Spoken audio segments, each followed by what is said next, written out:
this is how much gear. We've got gimbals, we've got sliders, we've got lights, we've got cameras galore, lenses, microphones, everything that I could possibly need for an adventure production in the mountains, all carried in one backpack. And of course we have the drone. Woo!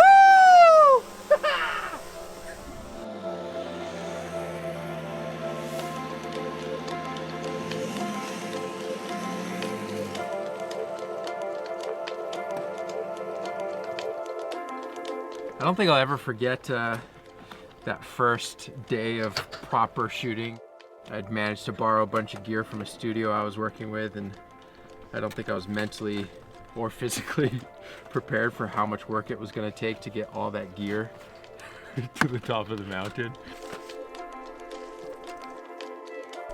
I think one of my favorite things about adventure filmmaking and working with a lot of extreme sports athletes is in almost every instance they're working way harder than I am. I really kind of rely and tap into that to work. I mean, to try to just do justice to what they're doing. So I'm trying to like step up my game just to keep up with these athletes a lot of the time, and it just really pushes me to kind of make the best stuff that I can when we're out in the mountains.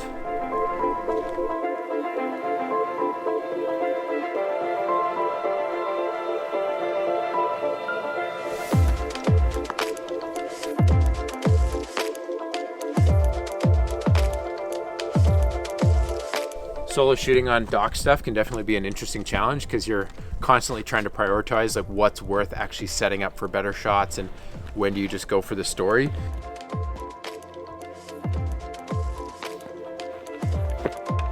So I'm always trying to strike that balance between shooting stuff that looks pretty and shooting stuff that's only story driven and a little gritty. I'm an idiot. Just look straight into the light. So dumb. This is the classic Levi Allen look to it right now. This spot is epic. I don't know, to backlight where the sun is right now with this light, I don't know if we're quite getting the balance of exposure I want. That's kind of half the fun of shooting in the outdoors. It's always a puzzle to be solved, but we might find another spot where we could do like a more expansive slider interview setup. So there's a little bit of fill going on, but it's not. It's pretty noticeable. It makes a big difference. I think the most important thing, regardless of how much equipment I actually bring, is just trying to focus around being intentional. So if I brought in equipment, like what am I trying to accomplish with that?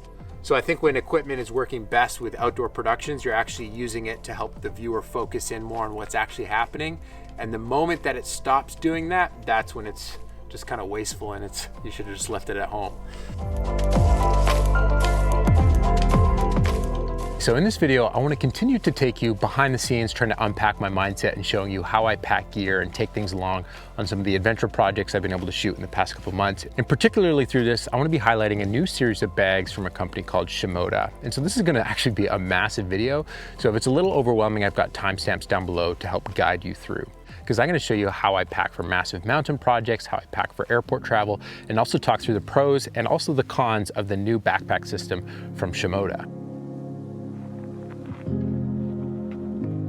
I have a love-hate relationship with gear. A big challenge for me continues to be how to carry larger loads into remote shooting locations. And not just your standard camera and lenses, but full-on setups with camping gear and everything you need to stay out in the mountains for weeks. My solution in the past has been to strap a camera bag to the outside of a traditional hiking bag. That way you can carry a ton of stuff, and when you get to location, I can set up the camera bag itself to actually shoot out of. So camera bags for me are kind of a bit of a personal thing. It's like your favorite pair of shoes or that one jacket brand that you really like, because when you're 5 hours into a hike and you're carrying a lot of camera equipment, the last thing that you want to be doing as you're suffering up a mountain is just second guessing if you're wearing the right bag or trying to readjust fit because it's not working well.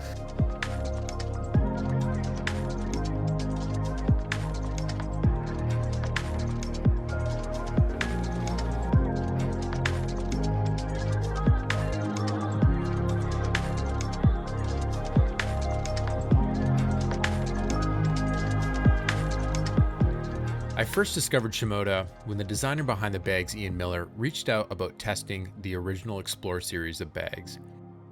I quickly fell in love as they were lighter and more comfortable than any other camera bag that I had used previously. I've become a proud ambassador of Shimoda because I really felt like Ian's approach to design fit really well with the style of shooting I do on adventure projects. Truthfully for me, if there was a better camera bag on the market, I would be using it. What I got most excited about with being an ambassador was being able to give feedback and directly test new prototype designs. My request was pretty straightforward from the beginning.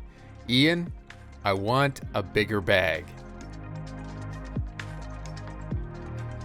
And to be absolutely clear as we dive in here, I am an ambassador for Shimoda, which basically means I get to bug Ian constantly, but more specifically, it means I get to test bags early. And I have no particular stake in getting you to buy something that you do not want or need. So if I come across excited in this video, it's because I am. I'm legit stoked on this setup for the way that I work. But if it's not for you, that is totally fine by me. This isn't a sponsored video. I wasn't paid by Shimoda to make this video. I'm not obligated to make this video, but I am really excited about this new setup. So let's dive deeper.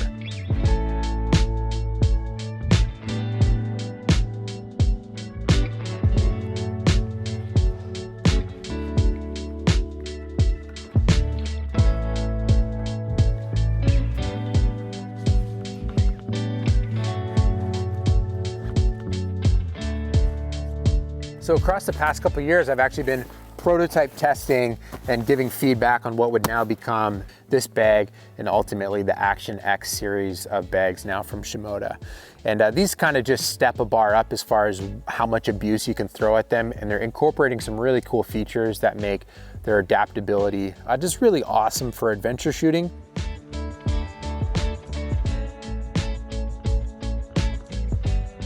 But first of all, what sets Shimoda bags apart is that it's like a true hiking bag. So inside of here, there's actually an aluminum frame. And what that does is it disperses the weight from the entire bag down to these hip straps. And this is crucial. If you've ever done any hiking before, you'll know that getting the strap system adjusted to your body properly is so critical for being comfortable at hour 2, 3, 6, 8 deep into a project. And so this 70-liter bag, it's extra everything. So the pads are super plush, the waist strap is super plush. And the cool part is that these bags are designed for basically any body type. So you can adjust where you want the strap point. And as someone who's got a really long torso, I'm 6'3", it's very nice having a bag that's actually built for my length of torso and I don't have to like force it to fit my body type. There's actually various different straps. There's straps for females as well for just getting that perfect fit. So we're kind of just hiking around here, looking for some places to do an interview shot. I'm with my buddy Scott. What's up? Scott's a filmmaker from Vancouver Island, and it's fun being back on the island. It's a good place to be, man. What do you think, Scott? This light looks more usable. Yeah, interview setup here. So the Action X series comes in 3 different sizes, but most of the features all kind of remain the same across the bags with a few differences. So you can really tell when the 30 is next to the 70, it's kind of just like this cute little bag in comparison. Something that I really love is they all have this expandable roll top volume. So this is kind of like a dry bag, but built into a backpack. So you can really cram so much stuff down into the top here. And often what I'll do is cram all my clothes and stuff up top. When I get to where I'm gonna be shooting, I will take out the clothing portion of my packing. So in these stuff sacks, I just have most of the clothes that I obviously don't need while we go out and shoot. So this is my go bag of a lot of items that I need for data offloading and charging things. So usually I leave this here as well. And then that makes the bag just a lot lighter so I can pack it up. Then usually I'll go out and shoot with the setup kind of like this and just leave a lot of it at the hotel room. It's got this sweet zipper access into that top compartment. So right now I actually just have my gimbal down in here, but you can fit things as big as a Phantom 4 drone. You can actually fit that in the top compartment here, which is really awesome. Okay, I thought it'd be helpful to show you how I have all this stuff attached to the bag. So I've got my slider on one side, 2 main tripods, the monopod for balancing out the slider, and then my lighting stand. Probably my favorite feature on this bag is these massive open pockets, so that way stuff doesn't slide down. Things like monopods are really hard to grip to a bag so they don't slowly slide down as you hike. So this way, it's just all in the bottom of the pocket here. We've got it cinched tight, straps, and it's nice and secure. And then as well, with the slider on the other side, I've always had a hard time where to put sliders. So this with the light dome, the slider, all in these big, deep pockets.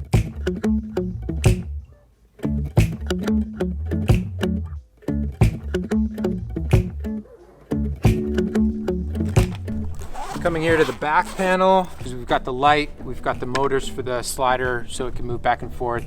Camera down here, drone, V-mount, some other accessories up here. And because this core unit is so much deeper, it allows us to do things like putting the drone in vertically like that. And you can just end up cramming in a ton more stuff in a smaller space.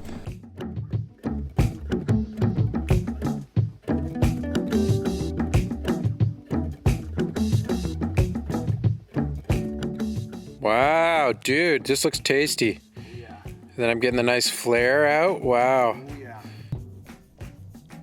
Wow. The Shimoda bags are kind of a whole gear system and a way of thinking about how you pack your stuff. So it starts with the bag itself, but then what you put your camera gear is in what they call core units.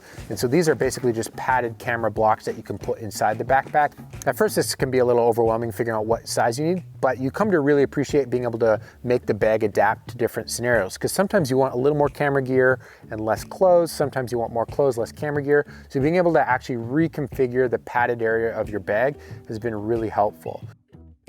Later, we're going to circle back and I'll address some of my favorite configurations for each size of camera bag, but let's address some of the other components first.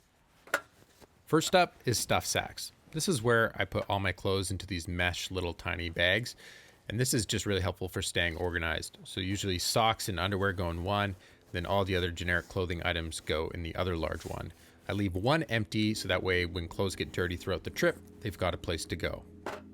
So next up is accessory cases. I absolutely love using accessory cases. I used to prioritize a camera bag that would have lots of individual zippered pockets everywhere. And what would inevitably happen is when I'm packing, it would be hard to tell what I already had in my bag. And then when we would get on location, it'd be hard to remember where I put that one specific thing that I really needed right now. So accessory cases solve a lot of that to me. Not only does it keep the main bag simpler, cleaner, less stitching, and lighter overall, but it creates one general area for all those really important items that I'm always going to need with me. And then that makes the process of actually changing your setup and using different bags for different projects a lot more simple. I'm such a fan of the Shimoda system as a whole that I built a dedicated drawer in my van for putting core units and accessory cases when I'm done on a shoot.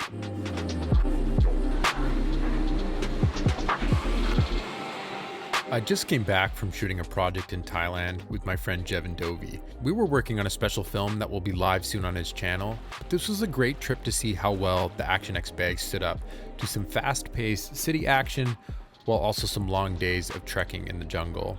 Throughout this video, the shots you see of Jevin, he is wearing the X50, while I am wearing the X70. It's a large bag for shooting in the city, but surprisingly, it didn't feel like it was holding me back from moving fast.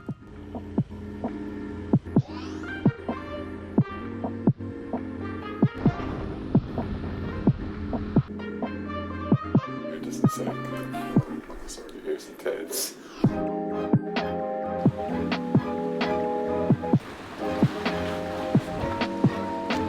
So I'm hoping the camera's okay because they both decided to go right next to it. I've really just fallen in love with the strap system. So we've got the top straps here that really help make it like a proper backpacker's fit, so you can get it nice and snug, but then hold the straps at the right kind of placement so the bag doesn't slosh around tons when it's on you. So the massive hip strap here has got gear loops on it with little tiny pockets here if you want to be able to pick up trash or sneak a granola bar in there. So I've got my phone in this guy over here, which is awesome if you want to be able to Instagram story while out on the mountain. That's kind of fun, being able to have quick access to that. And then over here, this one, it kind of accordions open. So if you zip it closed like that, it's got a bit of more of a low profile, but then you can really cram a lot in there. So I just had a water bottle. You can put some micro four thirds lenses in there, a walkie-talkie, food items. Once you get used to snacking mid-hike, it's really hard to go back to anything but that.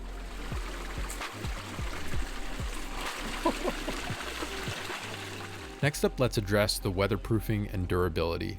From trekking in the jungle downpours of Thailand to saltwater and sand while sailing, these bags exceeded my expectation on every front. There is nothing in my testing that I threw at these bags that they could not handle. The best part is, it's not this tarp-like material that's really stiff and heavy. It's specially coated ripstop nylon that is incredibly durable while still staying light. The splash guard zippers do a great job of keeping the water from coming in the seams while still being able to use it as a backpack. So while I'm probably not just going to leave my bag in a puddle or put it out in the rain for hours, I'm still just incredibly impressed with the durability of this bag. Like, seriously, we were in the jungle in downpour for hours and not a drop of water made it inside the bag.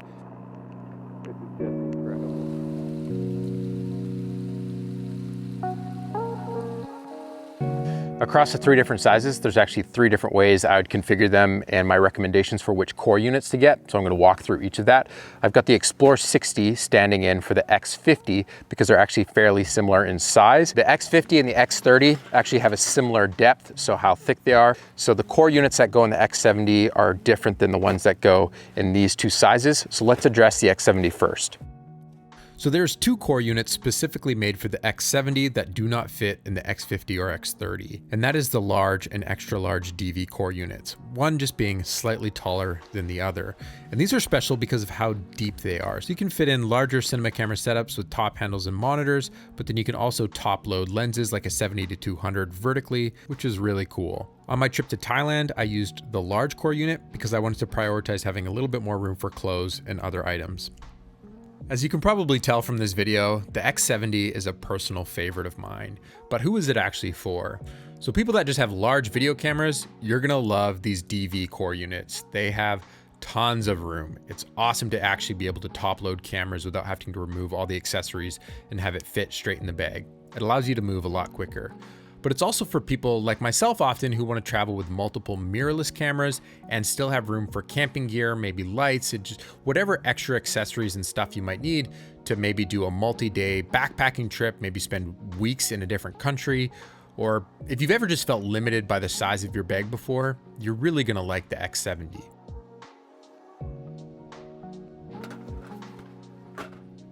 The X70 is definitely over the proper carry-on size, but because it's a backpack, I have gotten away with using it as a carry-on on multiple occasions. The key is just make sure you don't have too much in this front panel here and other tripods and stuff hanging off the top.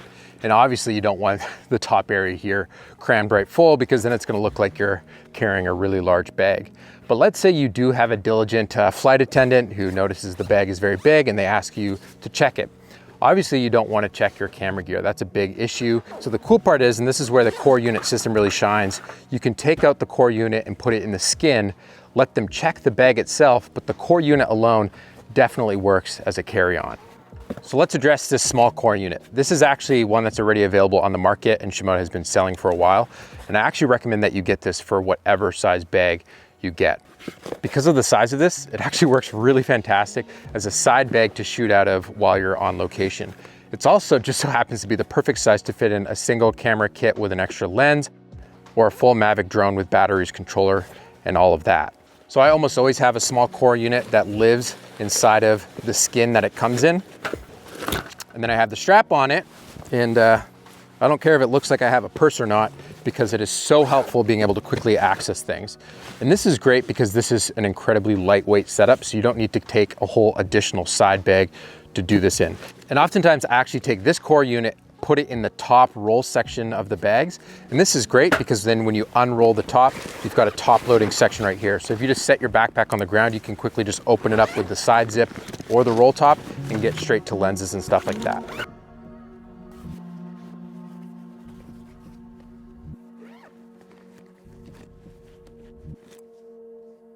So how I would pack the X30 and the X50 is actually very similar, and I honestly recommend the same core units for both. For the X30 and the X50, my recommended setup is a medium DSLR core unit with the small core unit.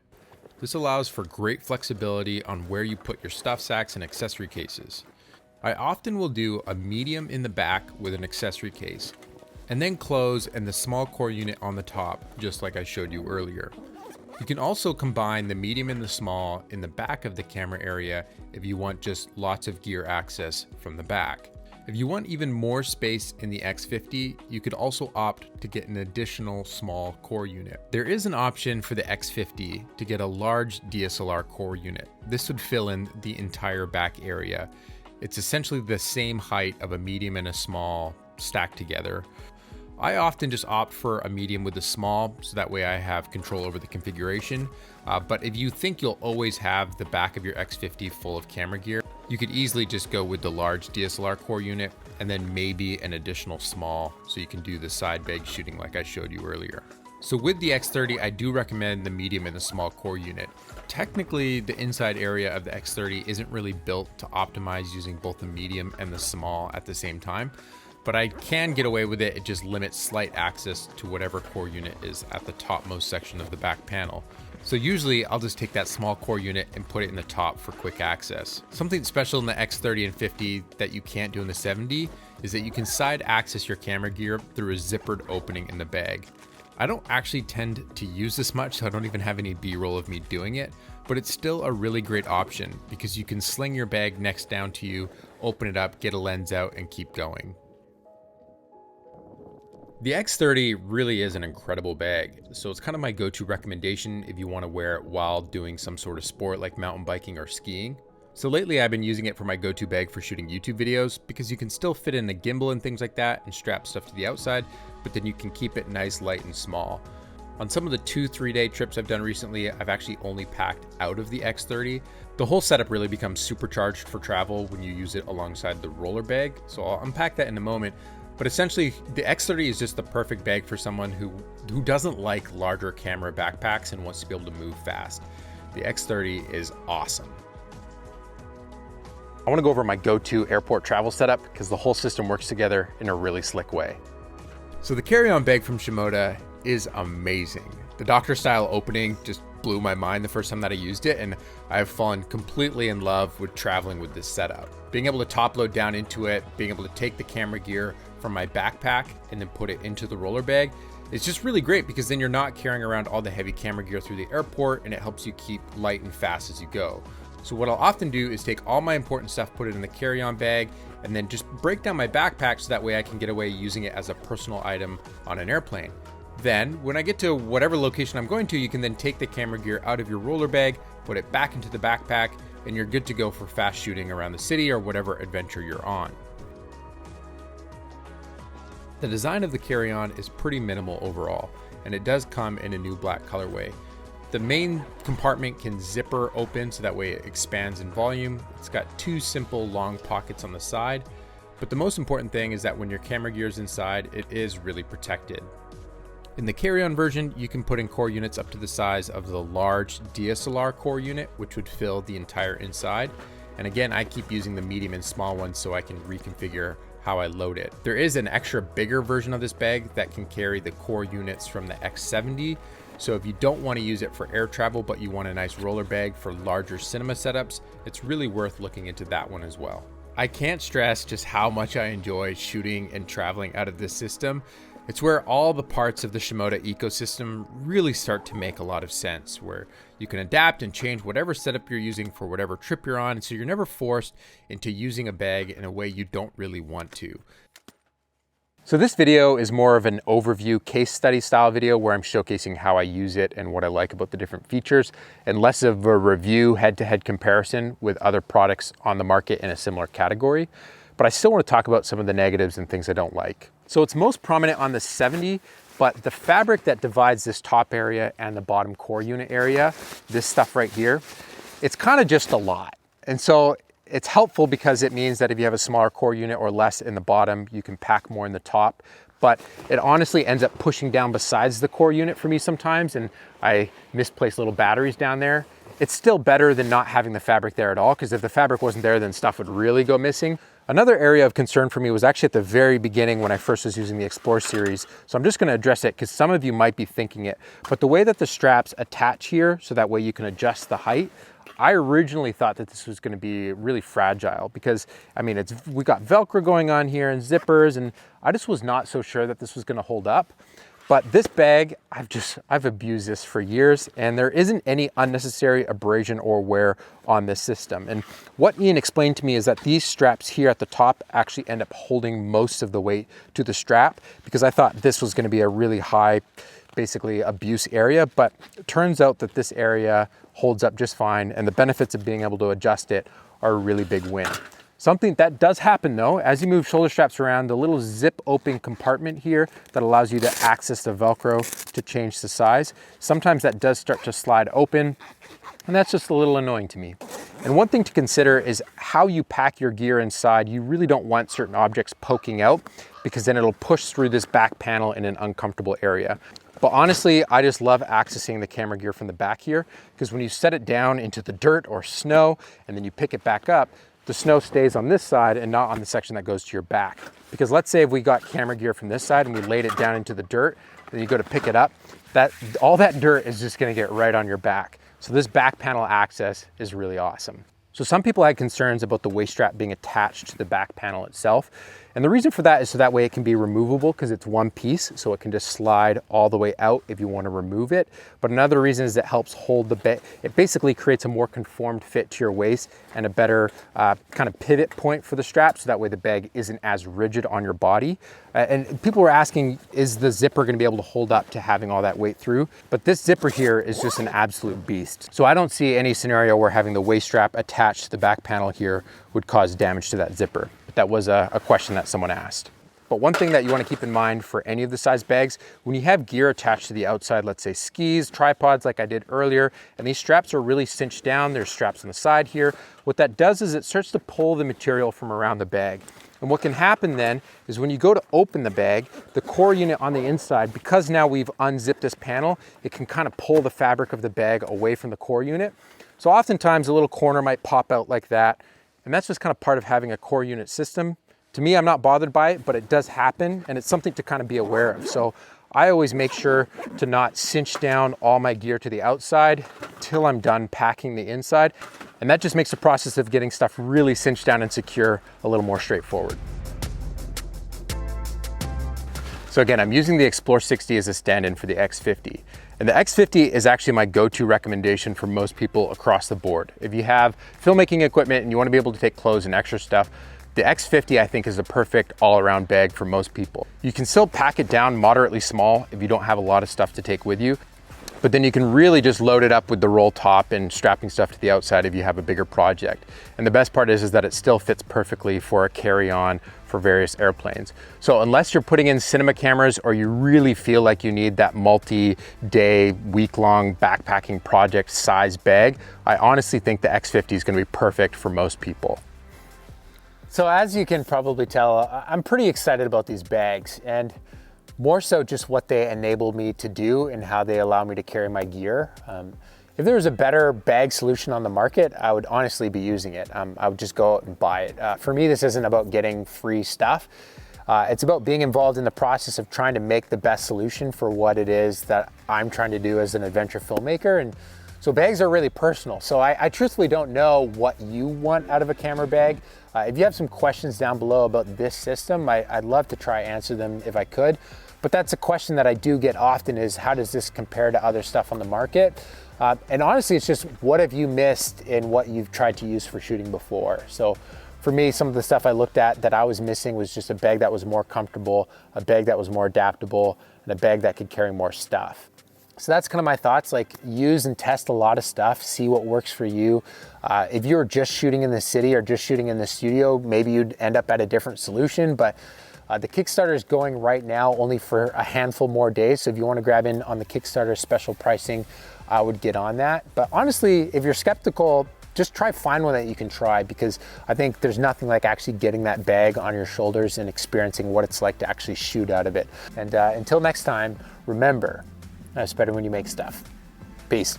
I drank some of the water out of it. That's how you do it. You just squirt it right into your mouth there. Oh yeah, it'll be 20, 25 minutes. An hour later. Woo!